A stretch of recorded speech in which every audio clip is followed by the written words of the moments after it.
Bonjour, chers élèves, chers candidats au BFM. Nous avons ici le plaisir de vous présenter une résolution de l'exercice 3 du BFM de 2011 qui portait sur le repérage, donc la géométrie analytique. Pour cet exercice, on nous a donné un plan qui est muni d'un repère OIJ et on donne deux droites D1 d'équation réduite y est égal à moins x plus 1 et D2 d'équation cartésienne x moins y plus 3 est égal à 0. Alors, la première question, c'était démontrer que les droites D1 et D2 sont parallèles. Donc, démontrons que, je j'appelle D1. Alors, pour cela, on va passer par les vecteurs directeurs. D'abord, on va choisir U1 comme vecteur directeur de D1, U2 vecteur directeur de D2. Alors, un petit rappel. On va mettre ça à rappel 1, si toutefois il y a rappel 2. Si D est une droite d'équation cartésienne, alors le vecteur U de coordonnées moins B est un vecteur directeur de la droite D. Si D', pour équation réduite, Y est égal à MI plus P, alors U' de coordonnées 1M est un vecteur directeur de D'. Voilà, donc le vecteur U' de coordonnées 1M est un vecteur directeur de la droite D'.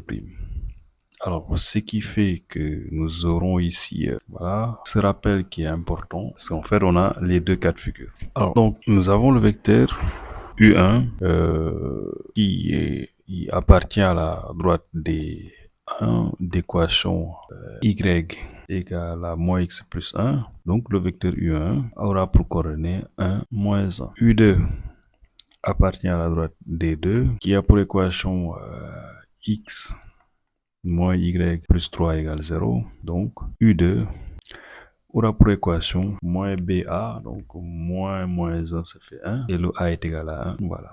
Donc, nous avons les deux vecteurs directeurs pour les deux droites D1 et D2. Alors, il s'agira maintenant d'utiliser la relation d'orthogonalité. Donc, cela va nous amener à donner le rappel numéro 2.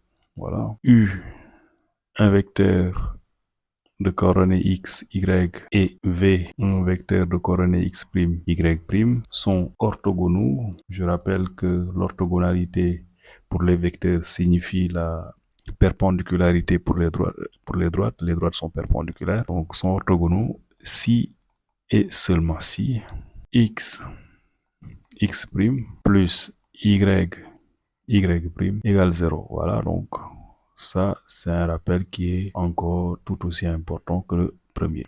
Donc, c'est ce que nous allons appliquer ici. Nous avons le vecteur U de coordonnées 1, moins 1 et U1 en fait, et U2 de coordonnées 1, 1. Alors, on fait le produit 1 multiplié par 1 moins 1 multiplié par 1 est égal à 1 moins 1 qui est égal à 0. Donc, U1 orthogonal à U2. D'où les droites qui les portent, D1 et D2 sont... Voilà. Alors, la question 2 était de justifier que le point J du repère OIJ appartient à la droite D1. Alors, quand on nous dit le point J, parce qu'on a donné le repère orthonormal OIJ, quand on nous dit le point J ou bien le point I ou bien le point O, il n'est plus nécessaire de donner les coordonnées en fait. Dans l'énoncé de l'exercice, on ne va pas vous donner les coordonnées de ces points-là parce que c'est des points particuliers. On suppose que tout le monde est au même niveau d'information. Le point O a pour coordonnées 0, 0. Le point I a pour coordonnées 1, 0. Et enfin, le point J a pour coordonnées 0, 1. Donc, c'est en fait trivial. Hein? C'est quelque chose d'assez logique. Mais donc, ça veut dire que pour nous, le point I aura pour coordonnées 0. On doit justifier que ce point-là appartient à la droite D1. Alors, la droite D1, je rappelle, c'est la droite qui a pour équation si Y est égal à moins x plus 1, voilà. Donc, on va vérifier si le x est égal à 0. On va voir est-ce qu'on va trouver y égale 1.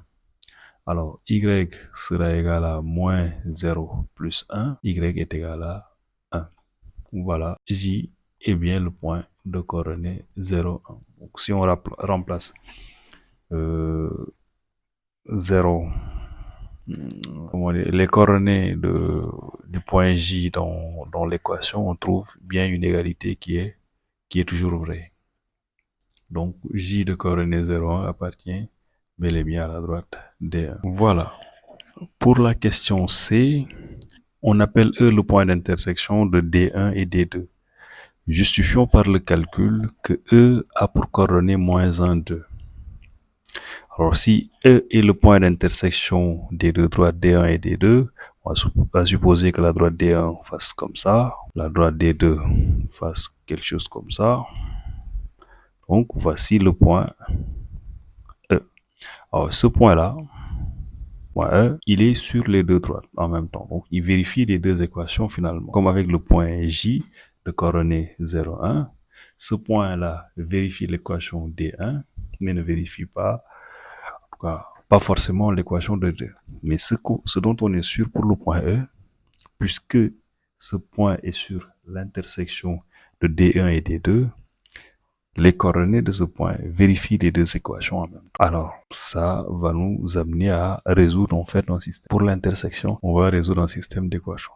Puisque l'équation D1 a pour, la droite D1 a pour équation y est égal à moins x plus 1. La droite D2 a pour équation x moins y plus 3 égale 0, on va former ici un système y égale moins x plus 1 et x moins y plus 3 égale 0, qui est équivalent à ce système-là. Si je fais la transposition du moins x et du 1 ici, donc j'aurai x plus y moins 1 égale 0. Et là, je reste la même chose, x moins y plus 3 égale 0. Alors, par la méthode de combinaison, x plus y moins 1, x moins y plus 3, ici égale 0 égale 0. Voilà, donc quand nous faisons la somme des termes qui sont identiques, donc on aura ici 2x, plus y moins y, ça fait 0, moins 1 plus 3, ça fait plus 2, égale 0. Et ça entraîne que 2x égale moins 2, x égale moins 2 sur 2, qui est égal à moins 2. Si l'on revient dans l'une des équations, moins x plus 1, si x est égal à moins 1, donc on va avoir y est égal à moins 1 plus 1, qui est égal à 1 plus 1 égale 2. Alors, par vérification, vérifions. Moins 1 plus 2 moins 1 égale 2 moins 2 égale 0. Moins 1 moins 2 plus 3 égale moins 3 plus 3 égale 0. Donc, voilà. Donc, le point E, c'est bien l'intersection de D1 et de D2. Voilà. Donc, on vient de le montrer par calcul.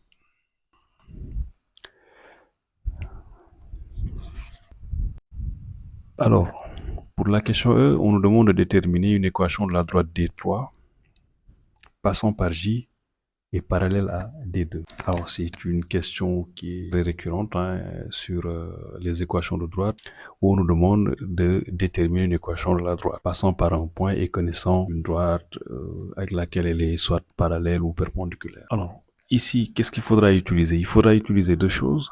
C'est que le point J plutôt, on connaît ses coordonnées, c'est le point J, donc de coordonnées 0, 1.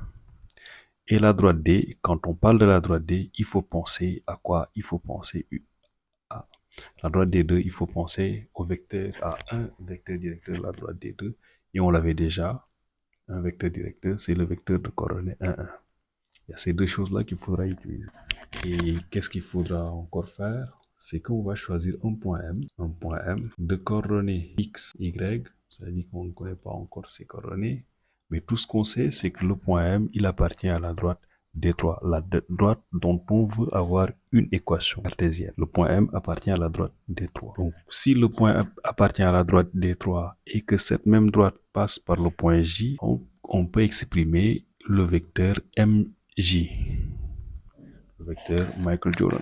Alors, MJ, c'est X de J moins X de M, Y de J moins Y de M. Voici les coordonnées du vecteur MJ. Alors, on applique MJ. X de J, c'est 0. Moins X de M, c'est X. Y de J, c'est 1. Moins Y de M, c'est Y. Voilà. Ou encore MJ de coordonnées X, en fait, moins X, 1 moins Y. Et là, à partir de cet instant, vous avez tous les éléments pour pouvoir établir l'équation de la droite D3. Alors pourquoi? Parce que MJ qu'on vient de donner est un vecteur en fait. Pas qu'un vecteur, mais un vecteur directeur de la droite D3. Pourquoi? Oui, parce que la droite D3 passe à la fois par le point J et par le point M. Donc le vecteur MJ est sur la droite D3.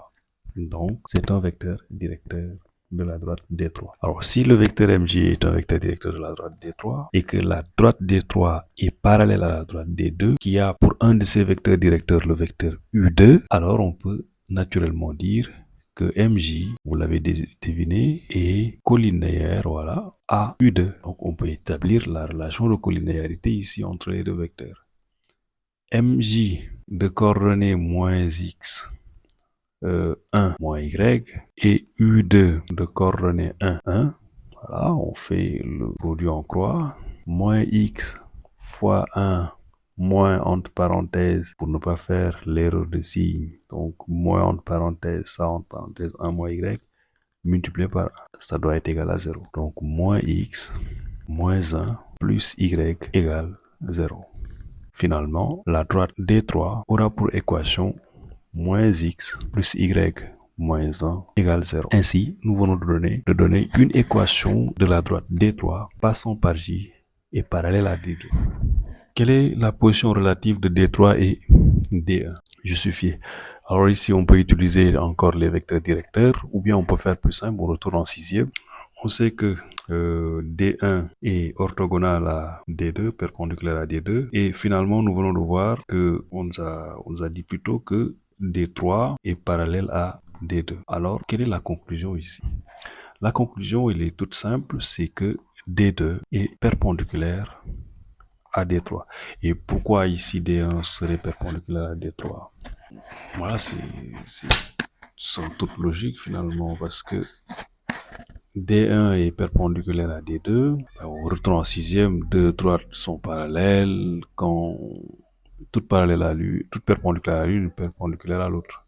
Quand deux droites sont parallèles, toute perpendiculaire à l'une est perpendiculaire à l'autre. D3 et D2 sont perpendiculaires, mais D1 est perpendiculaire. Je reprends. D3 et D2 sont parallèles, mais D1 est perpendiculaire à D2. Donc forcément, elle est perpendiculaire à D3. Et c'est ce qui m'a fait à cet exercice, voilà, qui a pris tout son temps, mais c'était pour des explications, pour que ça soit beaucoup plus clair. C'est un exercice qui fait un ramassis de tout ce que vous avez eu à voir sur le repérage. Donc voilà, c'est un exercice type synthèse. Merci et très belle révision à vous.